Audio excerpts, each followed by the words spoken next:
Welcome to our Essentials podcast, where we speak directly into the heart and soul of our new, young, and growing church with leadership input and hopefully a little bit of wisdom. Thank you for joining us today, wherever you may be. We pray that you are well and thriving. It is, after all, 2020 Thrive. There it is. As you like to say, Pete. 2020 Thrive. Yes. And hasn't it already been one of those thriving sort of seasons? Yeah, I think it has. Yeah. And I thought that was a really powerful message that you brought on the weekend at church. Oh, thank you. Going from surviving to thriving. Yep. Yeah. Yep. Praying that it helped people, equipped people, and, lifted their head towards all that God has for our lives. But you killed that intro, I just got to say. Oh, thank you. You seem very professional. Wow. You could be a newsreader. Thank you. You could be a weather lady. Well, if all else fails, maybe I will. You've got a job, at least as a weather lady. So we shall see. On today's pod, Pete and I just want to unpack a little bit about where we're at on the journey and what a journey it has been so far. Yeah. And I was just actually thinking about the fact that we are already in April. I can't believe that. This year has just flown. I know, it's crazy. Obviously you don't want to date these podcasts, but yes, the reality is we're only a week or two from Easter. Yeah. And it's crazy to think, I feel like I say it every year, where has this year gone? Yeah. Felt like we were just finishing Christmas, honestly, a few weeks ago. Mm-hmm. School kicked back in, the year was in full swing, and already it's school holidays. Yeah. And, no parent have I ever heard say, I'm so pumped for the school holidays. Some parents are. Some parents are. We are, of course. We are, absolutely. And Willow, Jack, and Lola, if you're watching this, we love you. We love spending time with you. We just love when you're with us 24/7. We truly do, by the way. No, we do. We just, yes. But I was just thinking, with Parable, what's this year been like for you personally so far, from your perspective? Yeah. It has been, I think, the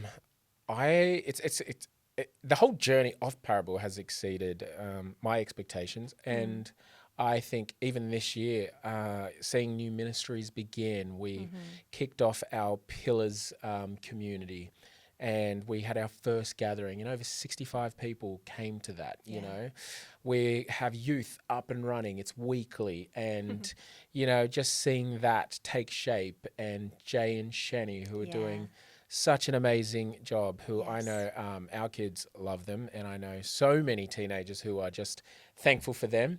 Seeing these ministries, seeing these leaders step up, seeing people come to be a part of the story of Parable and the unfolding journey, meeting so many gifted, talented, anointed people, but just good people. Yeah. I have loved seeing that this year, and I'm so excited to continue to see that.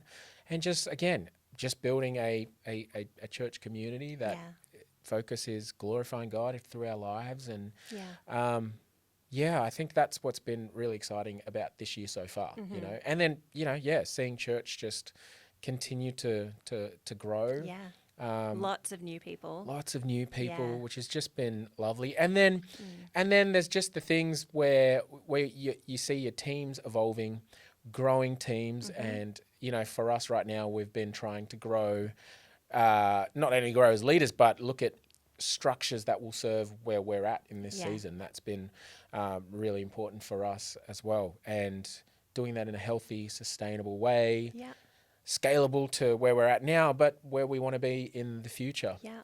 Something I've said to you and others, when you build teams, when you build a structure, when you build these systems should serve us as a team. Teams don't serve structures and systems. Yeah.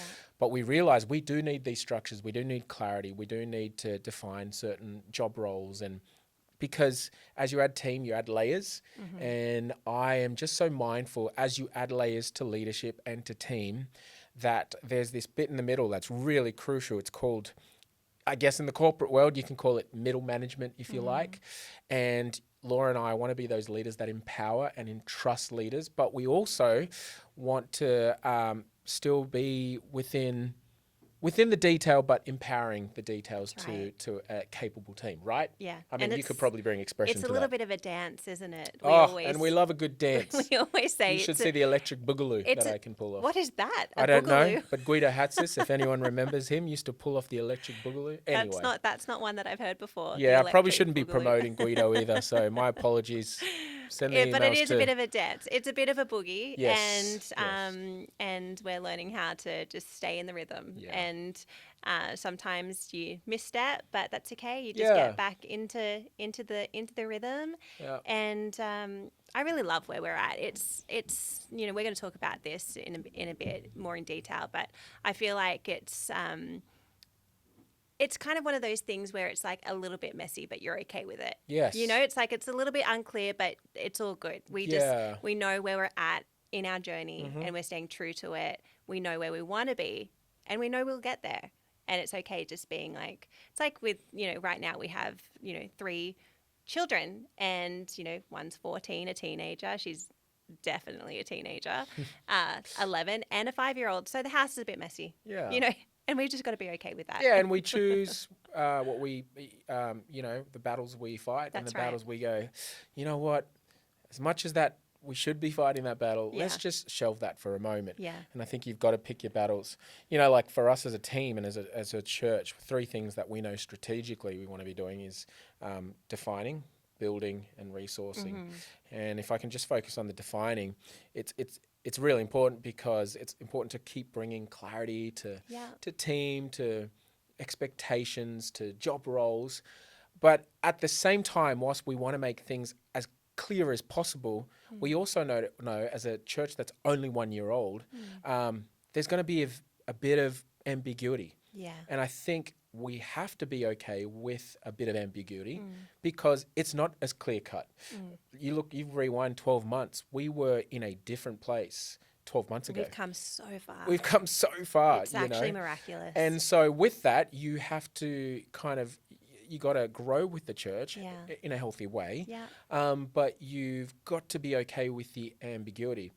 There's clearly, still gaps, and there's still things that we need to fill in. We're still praying for, certain things to keep developing and all the gaps and bits and pieces that have just happened within as you're building team, as you're building, a church. Yeah. But it's important not to get flustered from that and not to create mountains out of molehills. Yeah.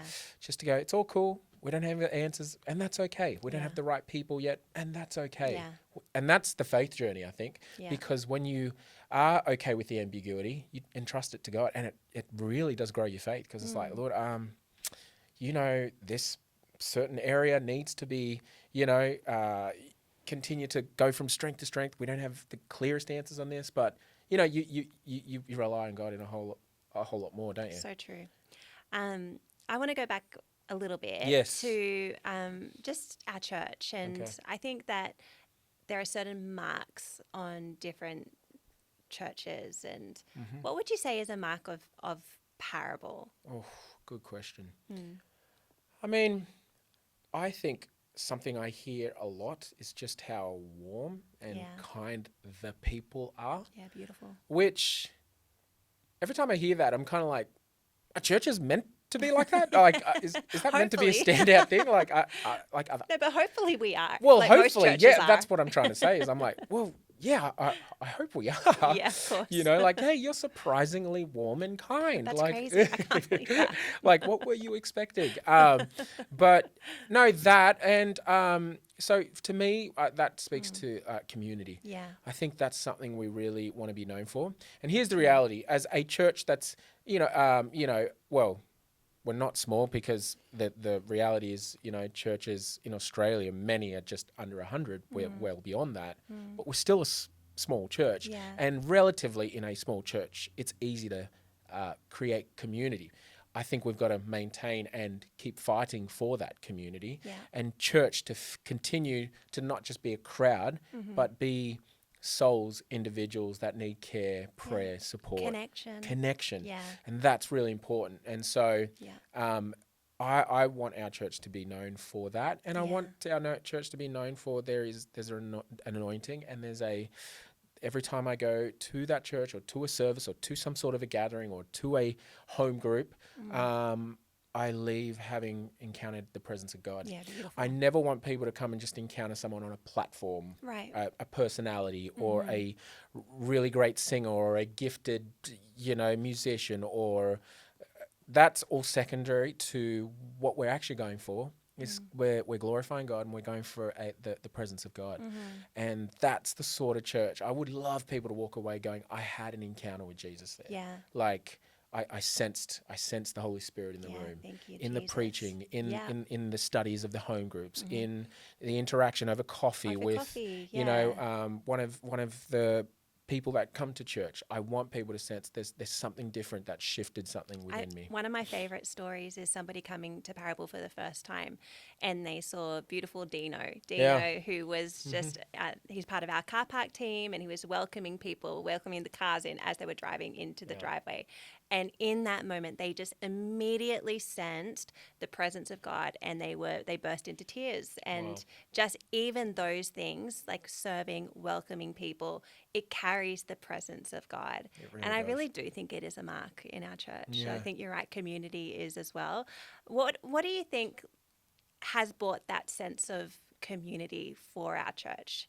Like it hasn't just accidentally happened. No. And I think there has been a X Factor God element in it that, we could never contrive in and of ourselves. But also I think there's been an intentionality about it as well. Yeah. So what are some of those key things that we've done to create community? I think one, it's the people. I think the people create that. Whether it's Adelina and Matt Woolley on the doors as people first come in. But I think it goes beyond our services as well. However, something we've always said, and something, if you've been at our church for long enough, you will hear it, you know it off by heart, is church begins when the service ends. Yes. Because to me, the church is not a service, it's not a building, it's not bricks and mortar. The church is the people. That's right. And so we say church begins when the service ends, because the service is a part of what we do, a big part of what we do. It's that corporate ecclesia, the church coming together, the assembling of God's people, worshiping God. And we don't just connect with God on a vertical level, we connect with God on a horizontal level, and we connect with each other and we encourage each other. Hebrews 10 talks about this. Don't forsake the gathering. Don't forsake meeting together, because it's about encouraging and spurring one another on. And he was actually speaking to a community who was persecuted, who were, running away from the faith of Jesus. They were running back to their old way of thinking, their old systems, because they said, if this is what it's going to be like following Jesus, then I don't want anything to do with this. So the Hebrew writer actually puts this letter together to exhort them to say, you know what, don't turn your back on this. In fact, it's all the more why you should be meeting together, because it builds faith. And I just think about our church when it comes to it not just being a service, it not just being a religious activity. It's the people that encourage each other, that connect with each other. And I love that we say church begins when the service ends, because I want it to get into the hearts and the spirits and the minds of our church community going, I thought church was just a service. Yeah, it no, doesn't. Yeah, it's not just that. It doesn't just end here. It's the food and Yeah. sitting at the table together. Yes. It's Yeah. the conversations. Hey, how are you going? And hey, how did you go with this project that you're working on? Yeah. And let me pray for you. And hey, I noticed you don't seem yourself today. Like that to me is building church community. Yeah, totally. It's checking in on one another. Yeah. Doing life together, caring for one another. Right. It's not just a Sunday thing. No, It goes beyond Sunday. It really does. And it's a Monday thing. It is. Yeah. And something we've grown up on, but something I love is that we want to be a church that preaches to people's Mondays and not just their Sundays, because we know you come for, roughly an hour and a half of the service and you hang around, maybe for half an hour, 45. Some of you hang around for an hour or two, and I love that. Love it. But I think there's something beautiful about a church that doesn't just focus on Sunday, but it's about, man, what happens over the next 6 days? Yeah. And I have loved walking around in our community, where it's at the cafes or the grocery, and I've seen our church community Yes. connecting, hanging out, Yeah. and just seeing that. And it's not forced, it's Yes. hopefully authentic, and people Yeah. are just connecting with one Genuine another. friendships being formed. Yeah. It's so cool when you see people that you know they've met, their worlds have collided at Parable. That's right. And now they've formed friendships. Yes. And these really deep relationships, and they're Mm-hmm. hanging out together, and their kids are forming friendships, and they're at Yeah. each other's kids' birthday parties, Yeah. and it's really special. No, isn't it really is. Yeah. And it's and that's something I just get super proud of in our church. And yeah, it's something that we want to continue to be harnessing. We want to be known for that. Yeah. And we want to protect that Yeah. in all the right ways. That's right. Yeah. Yeah. I think another mark of our church is simplicity. Ooh, And yep. yeah, often we hear Yeah. people talk about that as well, which is just such a beautiful compliment to us, is that they walk through the doors and it just doesn't feel complicated. It feels uncomplicated. There's a sense of simplicity. And to us, that's really meaningful to us, isn't it? It really is. And you know, again, that could so easily shift and change as we grow. Yeah. You know, as time evolves and Yeah. more people join the family, Yep. and you know, it's one of the things that we really want to fight to protect. Yeah. Yeah. I think the two words is that, like, simple and effective. Yeah. Everything we want to do. And it's simple, not in, when we say simple, and I'd love to hear your mind on this, because, you know, you are very special, anointed, creative in so many ways. You know, when you think of, Thank you. when you just, no worries, I'll be here dropping comments all day. No big deal. And I don't know why I had to do that, because the mic's right here. By the way, these mics, I feel like we're a real podcast, by the way. Yeah, we're legit right now. It's feeling legit. Yeah. And I like it because it feels simple too. This is how we do it, yo. Simple and effective. Like, what does simple mean? Because, like, simple doesn't, to me, it doesn't mean plain. It doesn't mean boring. And I think It sometimes, also doesn't mean that it lacks depth or weightiness. You know, it's not shallow. It's, but I think the simplicity is that I think it's just, as you know, we say things like it's as simple as being about God and being about people. I love that. You know, it's like, Love that. it's just not making it over complicated Yeah. and more than what it needs to be. Yeah. And for us, I think that, you know, kind of allowing ourselves, like giving us permission to not try to do everything for the sake of doing everything. You know, we're a very brand new church plant. You know, we're in the early days, Yeah. and God has done so much, and we've seen such incredible miracles already. And yet we don't have to get ahead of ourselves. We don't need to be doing conferences right now. No. We don't need to have like a full like worship movement right now. We don't need Yeah. a Bible college right now. Like all of those things. Just because you can do those things doesn't mean that you have to, It's really and good. doesn't mean that you know, maybe it is in our future, but it doesn't need to be something that we do right now. So I think the simplicity as well is keeping your heart pure, keeping your eyes fixed on Jesus. What are our priorities right now? And just not being distracted, That's really good. Not looking to the left, not looking to the right, just keeping our eyes on our lane. And yeah. Yeah, I love that. Simple and effective. Yeah. And I think effectiveness is really interesting, because it's basically going, well, what works? Yeah. Like, you know, I'm not here to try and reinvent the wheel. Yeah. I'm here to be innovative, but also I know as well what does work when it comes Yeah. to connecting with people. And You know what I love? One of the things that we do as a church is that we have a baking group. yes, And like these beautiful women, they come and they serve, and they bring baked goods into church. And then one of the ladies takes those baked goods into Potts Point in the city, where there's a beautiful soup kitchen, and people can come in and they can receive like a really beautiful, nourishing meal that places dignity on them. And I just love the simplicity of the way that Parable Church can serve our city. Yeah. It's just by doing some baking and bringing it to the table. Yeah. It's so simple. Like another story is like there's a lady who knits. She loves to crochet, and she's been crocheting little beanies, and they've been hand delivered into the NICU ward at the local hospital. Again, it's like, it's just the simplicity. We want to help people. We want to serve our city. And we can get overwhelmed by that and think that we need to do these big, audacious things. And yet, I just think it's the simplicity of those little, beautiful things that bring Jesus into our city. Yeah, and I think like when it comes to effectiveness as well, is I think sometimes we're wired in our society to go for the haymakers, like it's all about influence, like what can we do to be the most influential church? And there's nothing wrong with that.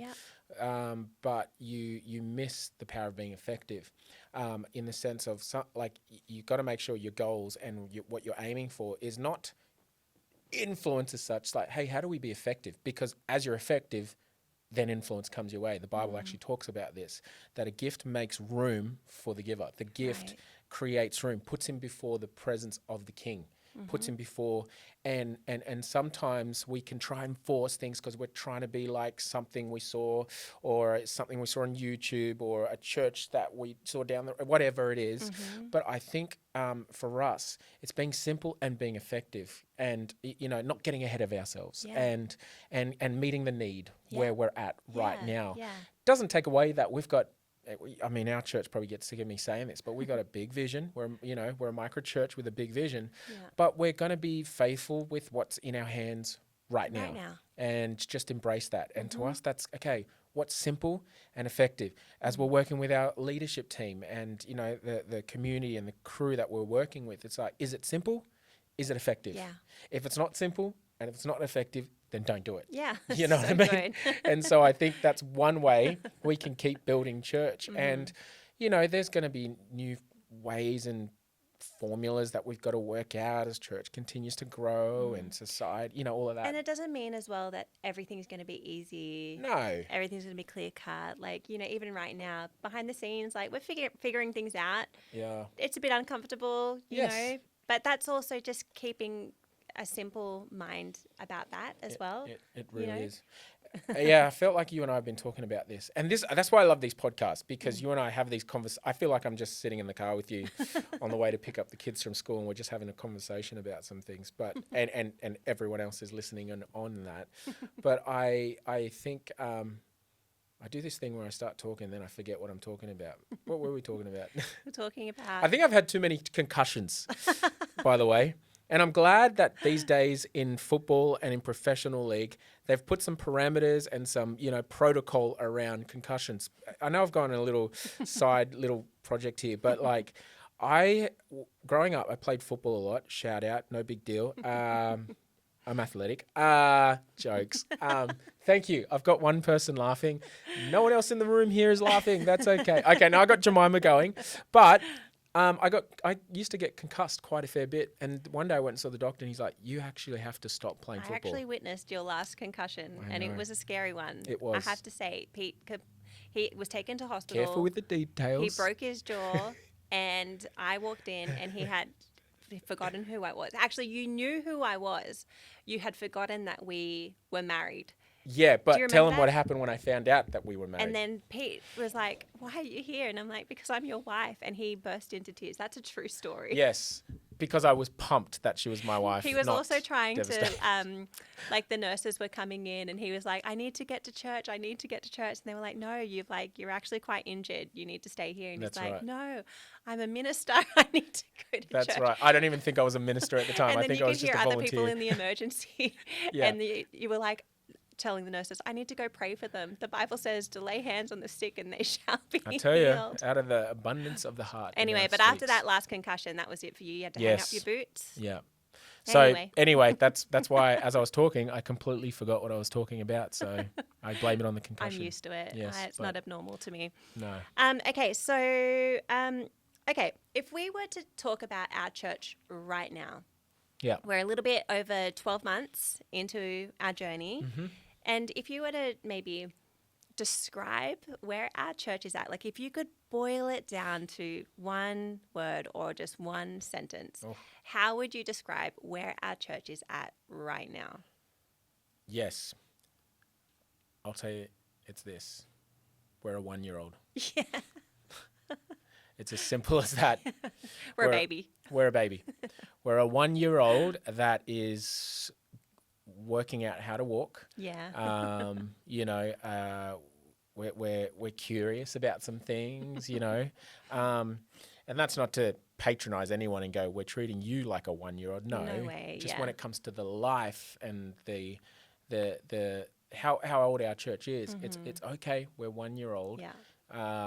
And we can't wait for the day where we are, and we are running in so many ways, but we want to really just treat our church and be very delicate with this 1-year-old, and foundation's really important. And understanding of, you don't expect a 1-year-old to act like a 5-year-old or a 10-year-old, you know. So it's kind of being understanding of where we're at in the journey. We don't have it all together. No. I actually was thinking about, I'm going to use my phone to read the Bible. That's bad. the big podcast mistake. Sorry, guys. I've never seen a podcast use their phone. Oh, now I've got to find it and just go to my text messages. In Philippians 3, verse 12, I love these verses. It says, in the Message translation, it says, I'm not saying that I have this all together. I'm so glad that he said that. He said, it's not that I have obtained this, not that I've got this all figured out, not that I have made it, but I am well on my way, reaching out for Christ, who has wondrously reached out for me. Friends, don't get me wrong. By no means do I count myself an expert in all of this, but I've got my eye on the goal where God is beckoning us onward. To Jesus. We are off and running. It says, I'm off and running and I'm not turning back. So let's keep focused on that goal. Those of us who want everything God has for us. If any of you have something else in mind, something less than total commitment, God will clear your blurred vision. You'll see it yet. Now that we're on the right track, let's stay on it. But I just love those opening lines. Like, not that we've got this figured out. No. Not that we're an expert, but we're on our way. Yeah. We're pressing on towards the goal. And, and I think as well, as leaders, as team, as a church, let's never get to that place where we feel like we've arrived. Yeah, totally. I don't want to feel like ever where I've got to this place where it's like, we're here. I think there's always more that God is calling us to.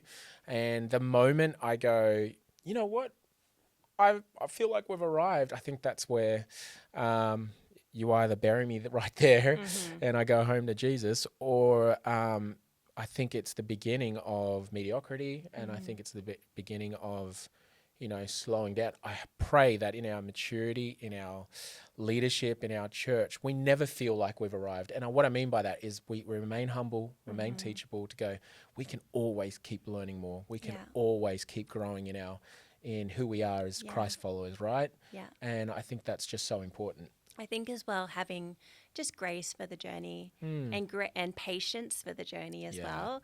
And, Pete and I, like, we feel like it's, as lead pastors, it's our role to just steward this journey well. Yes. And that means that there are going to be certain focuses and certain things that we are prioritizing. Yeah. And there will be other things that we know are there, like we know, but we just have to steward what's in our hand now.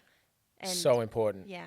And, that's why, these essential podcasts and the essentials nights, when we get our teams and serve teams together, are really important, because culture, how we behave, how we carry ourselves, who we are as Christ followers first, people second, mums, dads, businessmen, business leaders.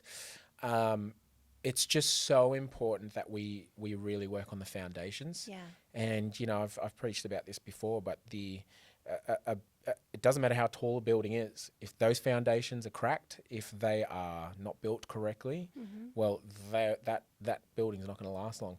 In fact, just up the road here at Castle Hill, we're in Sydney, for those of you outside of Australia, down the road from us, in a little place called Castle Hill, where apparently there is no castle, but there is a set of buildings and apartments that have been built, and they've completely stopped work on it for years. I think they've just started to get going again, but it's because they found the foundations weren't fixed right. Yeah. And I think, one, that's going to be so expensive to fix, the amount of resource and people resource. And, you know, I think about that when it comes to church, that we've just got to take our time building the foundations, making sure we catch the heart, the spirit of what this is about. This is not about building some sort of a platform, although there's nothing wrong with that. This is not about trying to become these success. No, it's not about that. It's actually trying to build a life-giving church that brings light to our community and helps people, you know, and makes an impact in our community. And right now, that's Sydney for us. And we do want to make an impact in Sydney because we know there are millions. There's 5.23 million people in Sydney right now, and there are millions of people that just do not know the gospel. They don't understand the love of Jesus. They don't understand that they lost and broken, and there is an answer. It's found in Jesus, and we want to be a part of that answer. Hence why these foundations are really important. It's funny. I think that, you know, we've like been focusing on the foundations, and we've actually started to kind of like build up some framework, build up some scaffolding. And you were talking earlier, you were talking about just teams and creating a bit of structure. Yes. And what's that journey been like for you? It's actually been it's been fun. It's been long because what comes with team and structure, you're working with people. You're not talking about this like ambiguous theory on a piece of paper. It's actual real people. Yeah. So when we talk about structures, we're talking about people. That's right. And it's been quite fun. It's been it's also been maybe I'll just use the word. It's been challenging only because we're using what we have, right, in terms of people. Yeah. We are, and using by, I hope you understand the spirit I say that in, but we're using what God's entrusted us with and what's in front of us. And so, the journey has been... And a part of that is that people are volunteers. Well, people have big lives. People they have big lives. Businesses and families. That's and right. all sorts of and things. That's right. Yeah. And you know, we rely on the generosity of our volunteers, but we also want to make sure volunteering adds to people's lives. You know. Yeah. But we also want to build a team that embraces stretch as well. Totally. And a bit of stretch and a bit of discomfort is okay. It's all part of it. Yeah. It's actually all part of following Jesus. Yes. But we don't want to raise team leaders and a volunteer team that is not okay with stretch, because there are millions of people to reach, and it's going to take some sacrifice. Yeah. And sacrifice means discomfort sometimes. It means pain. David said, "I will not sacrifice that which cost me nothing." There is going to be a bit of inconvenience with that, but also we're big believers in healthy lives as well, in the sense of, you know, we pray that you volunteering at church and being a part of our serve team adds to your life as a business leader. And I can talk about many individuals in our church who volunteer their time. I mean, she's sitting right in front of me, but there's a lady called Jemima McGilvery. Did I say that right? Yeah, she's behind the cameras here. She's amazing, and she's just been the biggest blessing. But you know, leads just such an amazing business alongside incredible colleagues. But also, I see her heart to volunteer. She's there, worship, and you know, and she's it's a revelation of serving as well. Yes, conviction. That's right. Yeah. So all that long-winded answer. I love podcasts because you can give long answers for short questions. But the journey has been.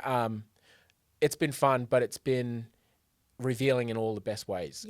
Because you're just working with what you have. And I think as well, like, it's, you know, you can have people who like are fully skilled and have the right heart and they want to serve, but they just don't necessarily have the time. That's right. Or people have the time, and yet, like, you know, maybe there's a journey there that, you know, we're on. I think, like, on that as well, you know, we talk about putting some like leadership in place, and that's right. But one thing I know of you, because I watch you do this with like wisdom and with grace, is that you never rush to put people in positions of leadership. Why is that? I think it's wisdom. I think it's discernment. I Yeah. think as well, you never want to rush to put people in because it's actually really hard to undo it Yeah, as go well backwards and go from there. backwards, Yeah. you know. And you love people. And I love people, and Yeah. I don't want to crush people. I Yeah. don't want to, discourage people. And if you throw people into something that, obviously there's a level of stretch, but then you've got to really discern spirits. You've got to discern hearts. And for me, it's a strike. You're trying to strike the middle between, if there was 3 kind of centric circles, something I've always tried to strike the middle with is like, where's the gap in our church team right now? What skills does this individual have? And what are they passionate about, right? And there's no use if you're passionate about like singing, but you can't sing. Like, you know, Yeah. and the need isn't singing. We actually need you, Yeah. in the kids ministry, Yeah. whatever. Yeah. But I think it's really important to me to not rush to put people in because the opposite is actually, trying to undo Yeah. the wrong person And in aren't there. you so grateful for like, things that we didn't have earlier, Yeah. like earlier in our Yeah. ministry, that we didn't have, that we didn't get, that we necessarily, like, we might have wanted those things, but we weren't ready for them. No. I actually, as you were speaking, I was remember when you weren't working at church in a ministry position, Yeah. and you wanted to, and we had a conversation with my dad. Do you remember this? I do And we remember. were like, oh, if there It's was very anything discouraging. for Pete to do, and he just said nothing. Like, he was just listening. He heard us, but he just said nothing. He just said One nothing. thing I really love about him and respect about him is he never over promises, under delivers. That's so true. And it's wisdom there. Yeah. Wisdom there. But that was a discouraging dinner.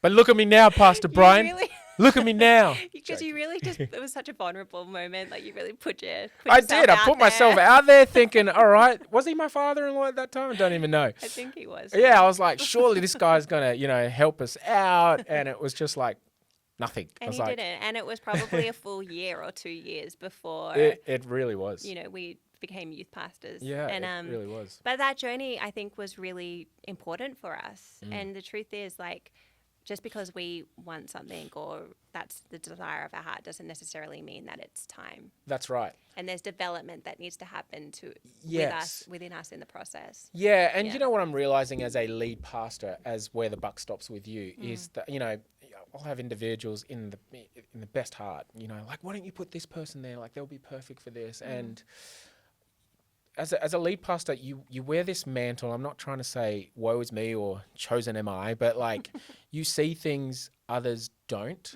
and also you can overlook things as well, and that's just the reality of being a human. But when you're entrusted with a leadership position, you have a responsibility to care for people, but also to grow people, to develop people. One thing I do want to build within the culture of our church and our teams is that we'll never find the leaders we're looking for, but we will develop the leader we're looking for, right? We might not have everything we need right now, but we are going to be that church that innovates and tries to develop what we need. And so I'm a big believer in replacing ourselves in the sense of raising up leaders. Yeah. And for any team leader that's listening right now, or someone in the serve team, I want to encourage them to raise up, not more followers, raise up leaders, raise up individuals that can replace what you're doing. And so I think that's a big indication of good leadership is when you can raise someone up coming behind you to take your spot one day, right? But it has been a journey of ensuring that we don't rush to put the A lot of it, wrong person in. a lot of it as well as just giving it time for us to get the chance to know people as well. Yeah, A lot of and for them people to are get to new. know us Yeah, that's as it. well, Yeah. right? And Yeah. and I think that's so important because I have seen it in my time in ministry over decades. Decades, I'm not that old, but 15, 16 years? Yeah, it's probably coming up to 20 years. Yeah, like being in ministry, I have seen people, rush into positions or titles. And in some cases it's been in most cases it's been unreal, and you've seen fruit and you've seen things flourish, but there have been some situations where it was premature, and and there's fallout to that, people personality clashes, and I think time is the biggest revealer. And I think that's why I want to take my time, because time reveals. Time always reveals truth. It reveals all. And it's not until you for me, put me in an uncomfortable situation, you'll see what really comes out of me.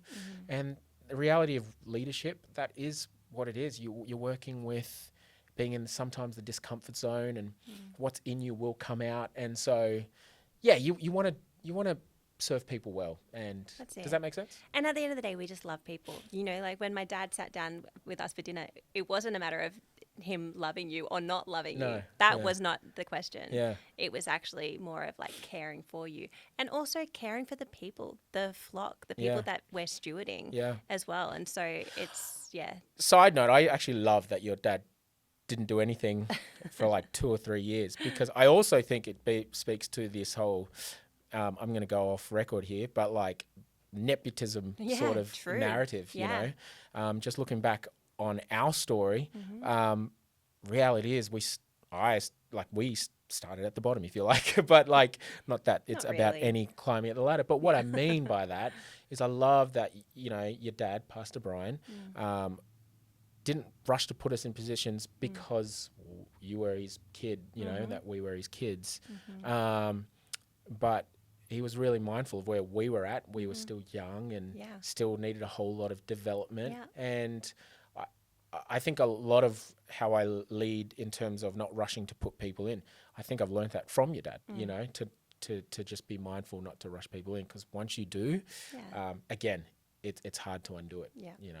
There's fallout, there's this, there's that. Not all the time, but not all the time, but it can happen. We've seen it happen. Yeah, totally. What does maturing look to us right now? Wow. As a team, as a church? That's really good. I mean, I could go on a few things. I think maturing is, it can come with negative connotations, because it can mean old school, it can mean you're old, proper, posh. I actually love the immaturity of our church right now, in the sense we're 1 year old. We've got this audacious faith. We started from the ground up. We've got a whole lot of vision, and in a sense that's immature, in the sense of like, we've got this childlike faith, and I don't think I ever want to lose that, no matter how far we go, right? But I think in maturity, when I think of maturity, I think of, as Jesus followers, we should be maturing. Paul speaks to this. Paul speaks to, as I grew, I left behind childish ways. And there's a journey to your salvation journey. You've got to grow up, right? You actually have to develop out of where you're at now and keep growing into all that God wants from you. When I think of maturity, when it comes to our church and our teams, I think of things like never being entitled. And that's a reminder for me as well. I never want to... An immature person would feel like they're entitled to things. Well, I've been here X amount of years, or I have this gift, no one's noticed this. And particularly younger people, you've got to really make sure that you don't go down that track, because it is a dangerous pitfall if you live your life from entitlement. And seldom, when you're entitled, you're seldom thankful and gracious. I'm thankful. I don't feel like I need to be a lead pastor of a church. I don't have to be a lead pastor of a church. When we were in transition, we were entertaining everything else.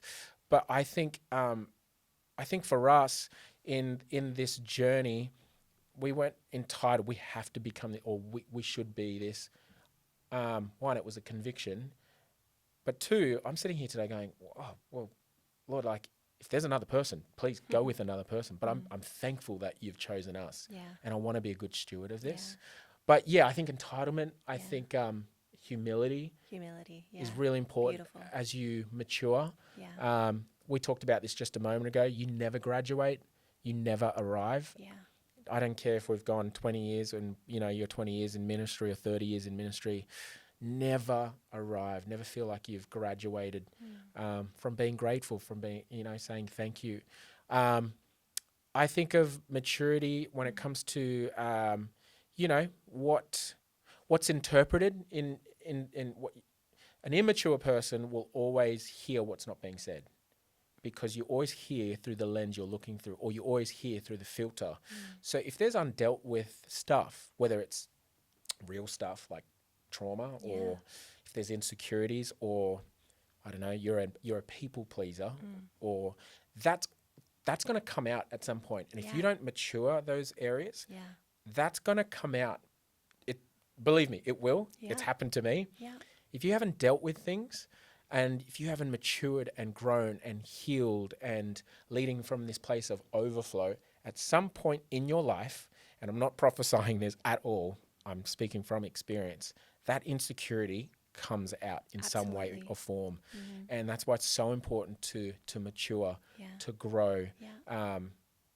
Because if not, there's people can get hurt along the way, especially yourself, I think maturing as well for us right now looks like just guarding your heart and guarding your spirit, against even things like negativity. I think things like that just so easily creeps in. And so just being on the front foot, and I think maturing looks like not fighting with your flesh, fighting with spirit. I think I was about to share a story, but I won't. But I think also maturity is like knowing when to have fun and knowing when to get serious as well. Yeah, totally. I think I want to have more fun. Yeah. I think having fun on this journey, keeping this faith adventure like alive, following Jesus is an adventure. It's not always, look, there's lots of things to do, and there's lots of things to do in ministry, but let's never get too caught up in like doing the work of ministry that we forget to be ministered to. And I'm not just talking about just worship and being in his presence. I'm talking about enjoying life, have fun. I always, in my years of ministry, I always feel for people who just are too serious. Like they take themselves too seriously. Like every meeting they go to, it's like, this is what we're doing. And this, like, I'm probably the worst culprit in some of our own meetings, because one, I drift off and I start daydreaming. You're the biggest distraction of your own meetings. I'm the biggest meetings that you're running. That I just float off my mind, or I tend to always want to just have fun with everyone. Like I would rather not have meetings and like, let's go to a movie or let's go have lunch. But I know there's things that actually need to be done, and we have a team that, are wanting to run with this vision. But I think it's so important as mature people to have fun. Don't take yourself too seriously. One of the biggest, the biggest advice I ever had when I started out in ministry, someone came up to me and he said two things: lead fearlessly. And what did he say? And he said, don't take yourself too seriously. Yeah, good. I love that. Like, lead fearlessly and don't take yourself too seriously. And I think I want to be, hopefully people feel this on the weekend. One day I am going to get some emails from someone, because I feel like I just sometimes don't filter things from the stage, and I say things that I'm like, oh, why did I say that? I shouldn't have said this. People love a laugh. Like, I love that people can come to church, sit in a service, and you get a couple of giggles. Yeah, and I'll take the odd. Yeah, I'll take the odd courtesy laugh. I'll take that. But I just think, because I want a church, I want to be a part of a church that we're just having fun. We're enjoying life. Enjoy life. It's not serious Enjoy all the the time. journey. Yeah. Even just, like our beautiful friend Kimmy led worship for the first time on Sunday at Parable. Yeah. And I just remember saying to her, like, just have fun. Yeah. Enjoy it. Enjoy it. Like, serving the Lord is like, serve the Lord with joy. Yeah, I think that's so important. Yeah. And so that to me is maturity. Like, knowing when to have fun, knowing when to get down to business and be serious and be serious about the things of God. But I also think I have a lot of maturing to do. And I know some of you are like surprised by that. But I do. I look at my leadership. I look at my life as a Jesus follower. I go, oh man, I need to improve in these areas. I know I need to. And I think the first step to solving any problem is admitting there is a problem, in the sense of, and I'm not saying I have problems, I do, but just being conscious and aware, like, oh, I've got some things to work on here in my heart. And I'm not sitting here like some perfect pastor that has it all together. And if you think that of us, Laura might be. I'm definitely not. I have a long way to go. I have a lot of maturing, and I'm putting things in place, the right people around me to bring that. But I think maturity is looking at yourself and going, okay, the only person that knows me best is me. And being, Lord, search my soul. If there's something bitter in there, please help me work this out. Yeah. If there's any insecurities there, Lord, you know I'm human. That's always going to be there, but help me work through that. Lord, if there's anything that doesn't bring you glory in there, like, help me deal with that, right? And I think that's maturity, is being honest with yourself. Yeah. It's also like, it's a good indicator when you start shifting blame on others, or if you start like thinking that the issue's there or the issue's here, it's often an indicator that you need to actually look within. Look within. Like, I think, for me anyway, personally, like if I'm like, why is that happening? What's, and Yeah. then I feel like the Holy Spirit arrests me going, no, actually, like, start in here. Start with myself. And that is the Christian journey. Yeah. It's an internal transformation. Every time the Pharisees pointed at the woman caught in adultery, or they point at, why did you heal that person on a Sabbath? Jesus always flips it and turns it back on them. And he says, well, if anyone's got no sin here, then you throw the first stone. Yeah. And I think that's, we've always got to start with, okay, what is it in me? Because what I know about life is we always create narratives that justify our position. So if I look at the woman caught in adultery, the Pharisees that were about to stone her, they created a narrative that justified their position. Yeah, I can throw this stone because her sin's worse than mine. But Jesus actually looked back at them and said, if any of you are not sinning, go ahead, throw. So the Bible says they dropped their stones, because we always create narratives that justify our positions. And I say all that to go, it starts with you. Revival starts with me. If we want to see an awakening out there, we actually have to see an awakening within ourselves. And I pray that when, as followers of Jesus, we are always looking inwardly, going, God, like, what is it in me that needs to change and develop? That is an indicator you're maturing.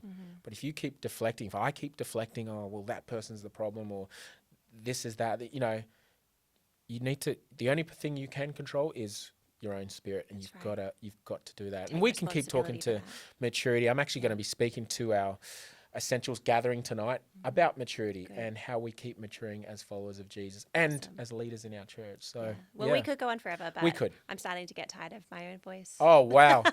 I thought you said not tired. your voice. Yeah, okay. No worries. I could listen to you forever. Wow, thank you. Same. But it's been good. Thank you for joining us today, and we'll be back next week for more weekly essentials. Yep. But we love you. We love you. Have a great day. See you at church.